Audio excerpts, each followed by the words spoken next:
The little Dutch girl and the little Dutch boy are now so easy. This has got to be the America's all-time sentimental quilt pattern, I believe. Everybody's grandmother made a little Dutch girl and a little Dutch boy pattern. I always felt that when the samplers were completed, the applique figures more or less stood out, so I wanted to do this as more of a pieced pattern. Let's take a look on the board and get an idea how it can be broken down really into triangles and then the figure in the center. The little Dutch girl, starting with 4 large triangles, then going to 3 smaller ones. The figure in the center is her dress, and then her hat, and we have 2 triangles on either side. The only touches of applique that you have are the arm and the foot. The little boy is really a back version, and you have the 4 corners, and once again the 3 triangles, and the hat and the little coveralls. Let's place them on the boards here, and I think you can get more of an idea of how it works. You've got the corner triangles, and then these simply fill in the sections where they go. And there will be a little bit of applique work. In other words, the little wooden shoe has to be turned under. The raw edges need to be turned under, and then I would simply pin that one there. Then the dress can go here, and of course you might want to put some lace on the bottom of her dress. That always looks nice. Then these triangles fill in on each side. And then her hat goes on. Now before you put the hat on, you need to go ahead and sew a triangle here. And then once that is all done, more lace can be more or less just slip-stitched in place around here to give it a bonnet look. Once you get that done, then the little arm can go in place and little hand in place there. So that's the little girl. For the little boy, very similar, the triangles in each corner. And I like to go ahead and pin and turn under the feet right there. And then the coveralls, you need a triangle here, of course, to give him pants, and that connects right down there. Triangles on each side, and then the hat up here. I think it's nice to do a little bit of embroidery work right here, and it sets off his little sun hat. Let's go to the machine and complete these.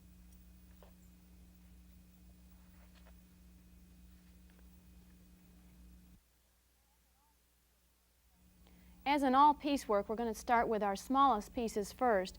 I'm going to attach the triangle to the bottom of the trousers to fill in that area, and I'm going to sew up to the dot and backstitch and then take it off the machine. I need to release that red fabric underneath, and I'll show you how that's done.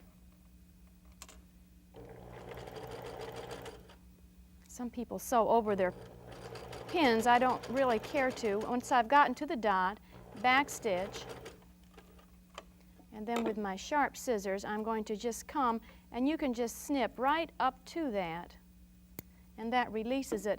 And then we're going to go ahead and simply turn this all the way around. It has a lot more give, and will turn very readily then.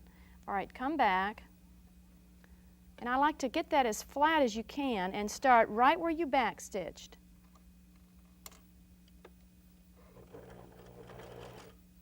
All the way down. And then get rid of all your threads so you aren't so confused.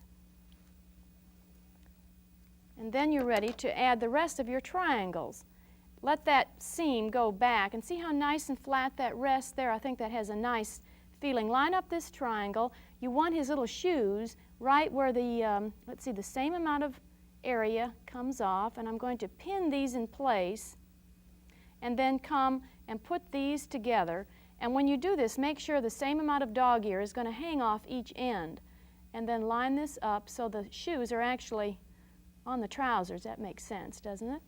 Okay, pin this in place. Actually, what we have are 3 sets of triangles that are going around this figure, and I'm going to let that seam go to the back because the darker area there.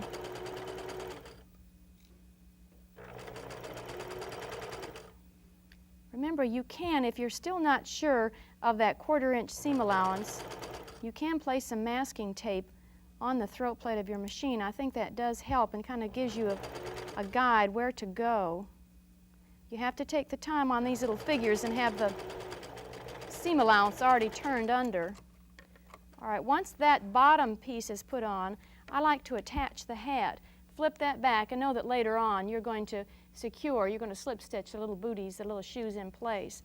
Then come and put the hat on, two right sides together. And you'll notice when you do that, they just line up perfectly. And after this has been sewn on, then you're going to think about your triangles on the side.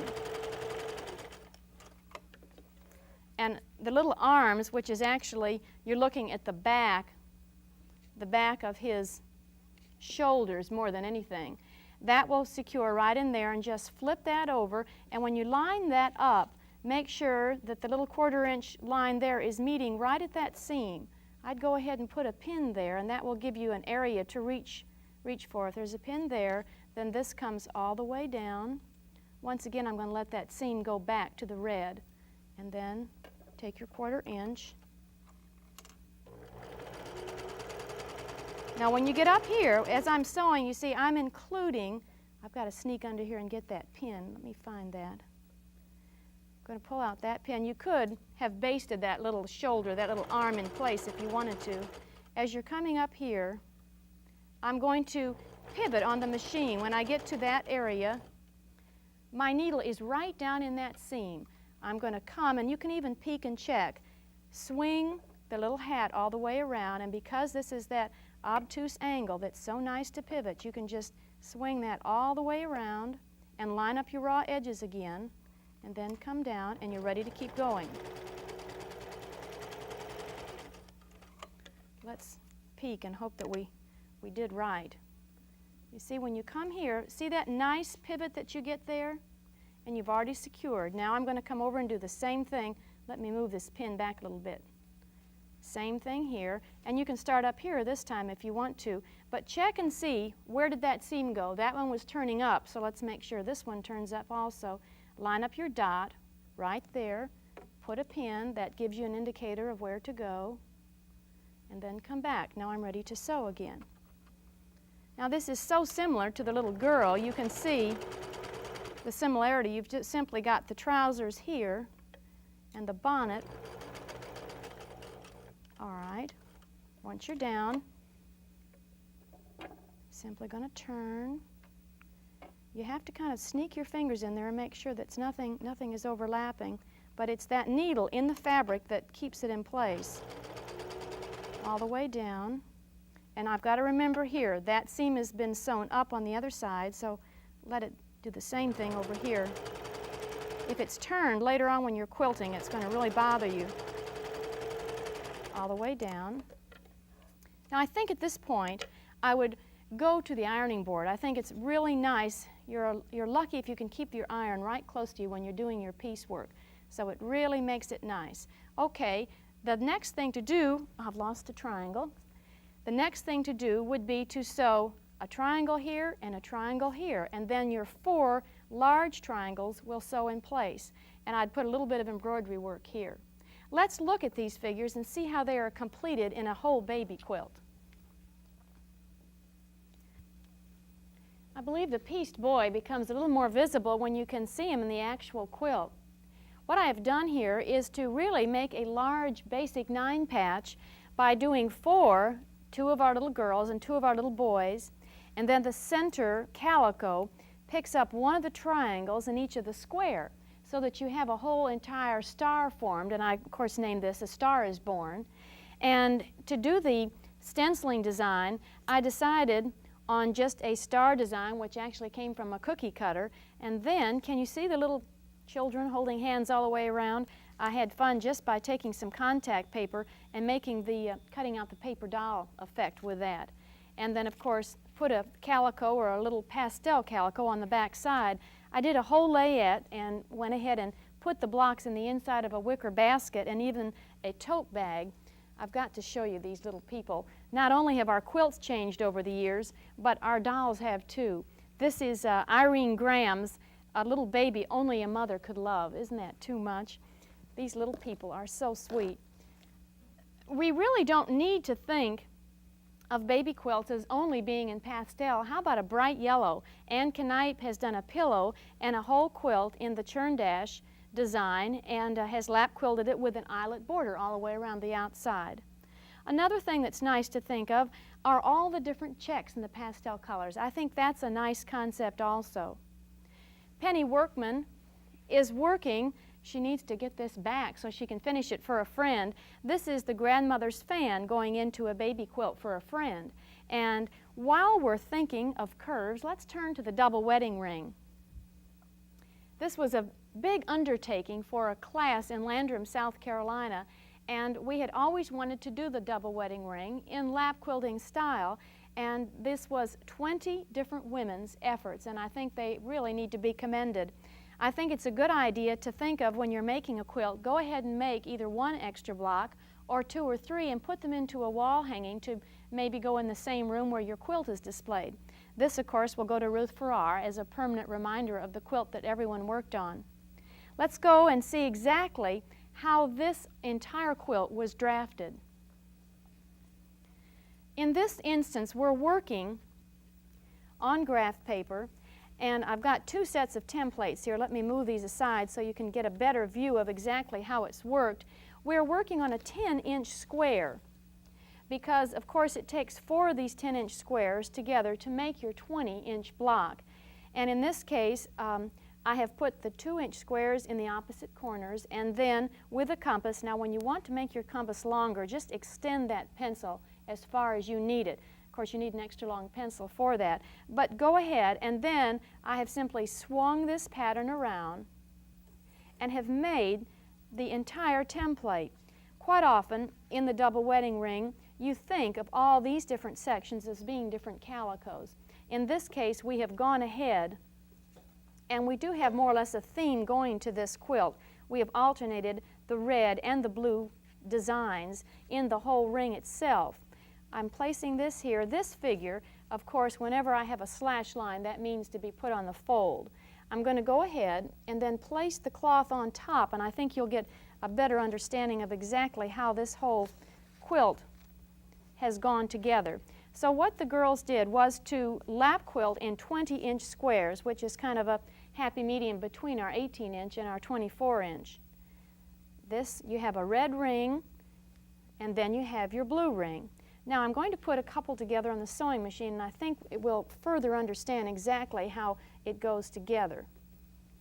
Let's get down here at the machine, and before we do that, we want to move little girl and little boy, put them to bed underneath here. Whenever you're working with curves, of course, take some precision. This will go here. I'm missing one little white one that will go over here. Now I think when you're doing a whole 20-inch block, probably one of the best things to do would be simply, as many times as needed, sew your piecework together.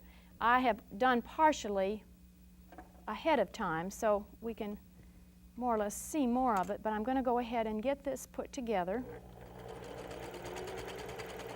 In other words, I normally would just be sewing in unison here, each section.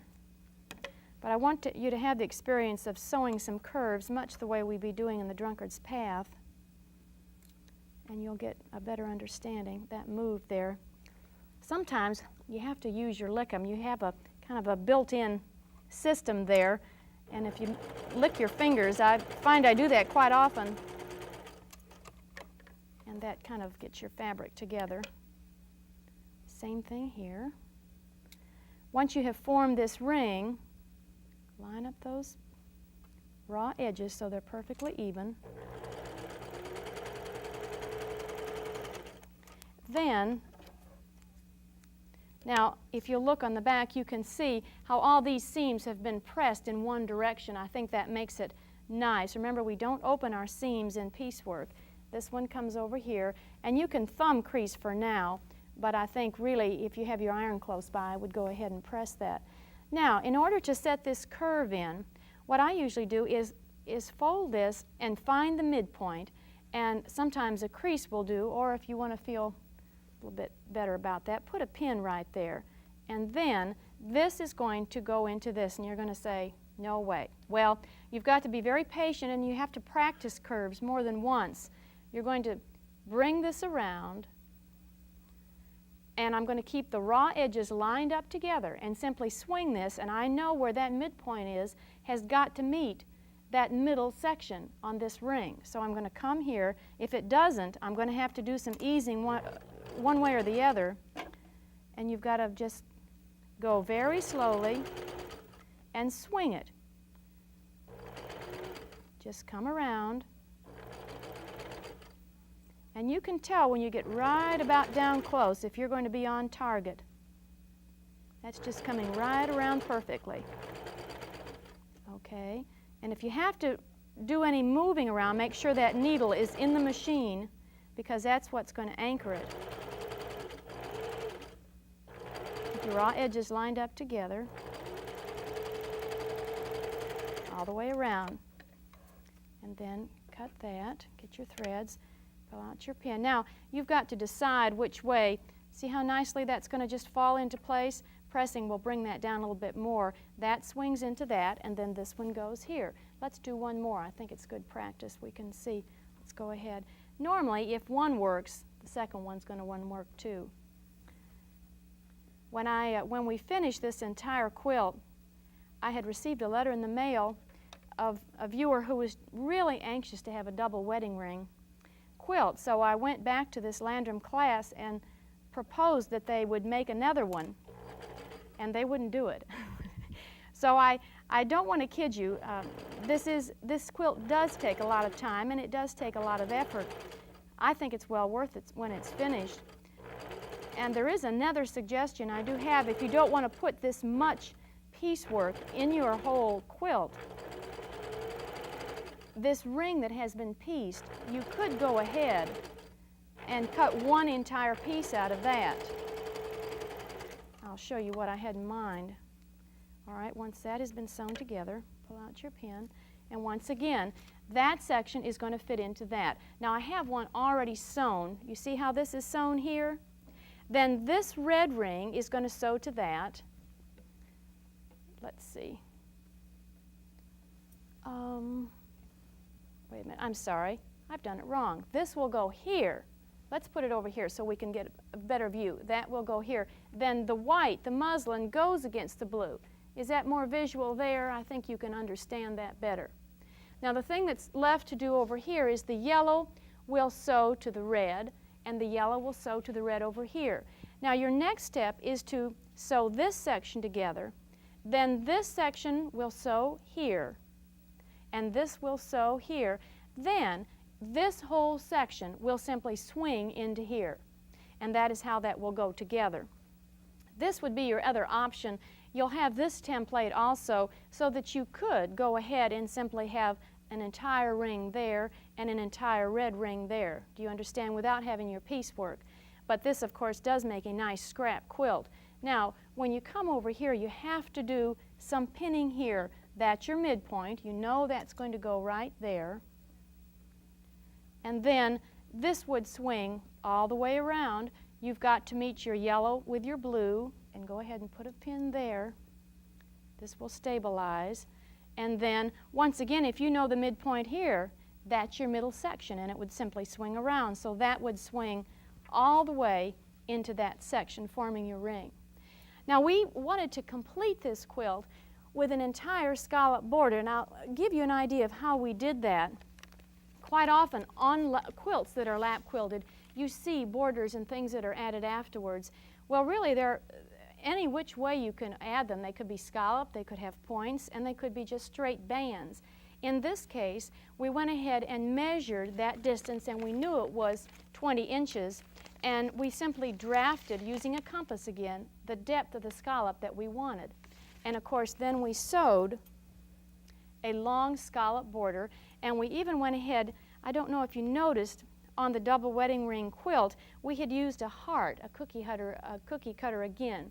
And so we used the heart as the center of the little bow that goes in the scallop. And then that was attached to the outside border of the quilt when it was all finished and put together. Of course, there were raw edges to deal with, but it was nice. We could quilt this separately and then add it to the quilt.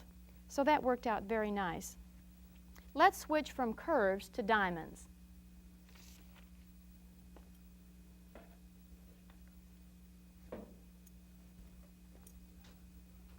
My little gremlins have been at work laying this all out for me. Thank you very much. We want to talk about our star quilt. We have named it Oh My Stars because we just got so excited when we saw all the colors selected that we have for this quilt. In each, this is an 8-pointed star, all based on the one diamond figure. Now in each point of the star there are 36. I think what really emphasizes this quilt is that we have put the navy blue diamonds all around the outside, so it gives the point a lot of emphasis. I want to talk about sewing diamonds together. And keep in mind, I want to pick one up and kind of show you, you might think that you're going to go to the sewing machine and sew it just like that. What happens when you do that? Let's pretend that's been sewn. You open up and look what you've got. It's dropped down. You do need to have a certain amount of dog ear that hangs off each end, and it's usually different on each set of diamonds, so what I usually do is go ahead and just pin that in place and then bend it back and make sure that it's going right. For instance, I've sewn a couple of these together, and when you switch this back, do you have a nice straight line going on right there? Now what you also want to do in sewing these together is, for instance, it would take 3 trips to the sewing machine. 1, 2, 3, sewing all of these together, this whole long row. Then you're going to come and sew this long row together. Then another whole set. Then 2 more trips to the machine, sewing this, and you have created long rows. Then when the rows are sewn together, once again, you've got to, I call it pin and pray, or you could pin and peek, either one, but you've got to come back and put this right here and pin this long row, just like that, all the way across. Take that back, and you want to make sure that your navy blue is coming all the way down. It will be most visible if it isn't, so you're going to have to then unpin it and scoot this one a little bit that way. But once you have your diamond all sewn together, then in order to lap quilt this, you're going to cut a small triangle for one side and a larger triangle that is going to connect to the corner of your quilt. And so actually you are lap quilting a large triangle like this. I believe it's more visible if you look at this triangle and see exactly how that works.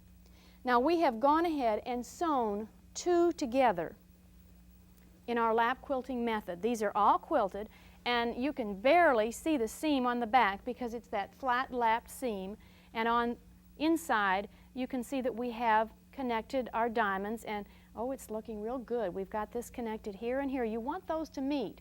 You'll also notice that we've got a floating thread. The idea is not to have so many knots in your quilt, so you leave that dangling, a dangling thread, and come back, and when this is put together, then you'll rethread your needle. Another thing to consider in your star quilt is the fact that it ends up being square, and you need to elongate it.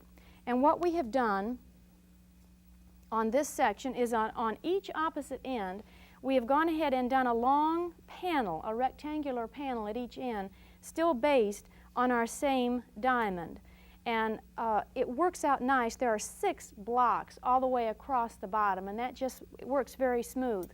We've gone ahead and I've pinned 4 more of the points together. And I think to really understand this, we need to spread it. At one point, you're going to have to just spread it all out on the floor. So come with me and we'll just see exactly how this goes together. You've got the end that comes all the way down. I'm going to have to just spread like this. And then this section is going to have to connect with this section again. In other words, we have a more of a lap quilting connection to make. And I think you can get more of an idea here and see exactly, you see these are our large triangles, and you see how those are going to connect to form the square in the corner? And then this will come out and form here. And then what you're going to end up with is really one long diagonal that needs to be sewn together. This comes like this. And here, see how our lovely navy blue star is right in the center? Oh, I just think that is just gorgeous. I really like it. Now, it's coming together. So really, all we have left to do is our connection here and then one long connection all the way down. And of course, there might be an area in the center where we'd have to put a hoop. But my, it really looks great. And to complete this quilt, we're going to go ahead and we'll work later on another show to show you when we do the bias binding. I've picked up all the different radiant colors in this quilt and have sewn these together in the bias tube method, so that then when we start cutting, we are even going to have all the different colors for binding that will go all the way around the outside. I think that'll be the perfect accent on this whole quilt. And unfortunately, I have to give this back to the Flat Rock Church group, and I'd sure like to keep it myself.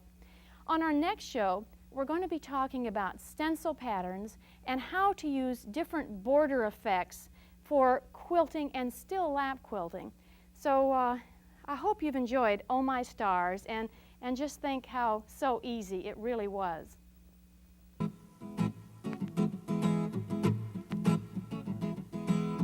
Georgia Bonesteel is the author of the book Lap Quilting with Georgia Bonesteel, based on this television series.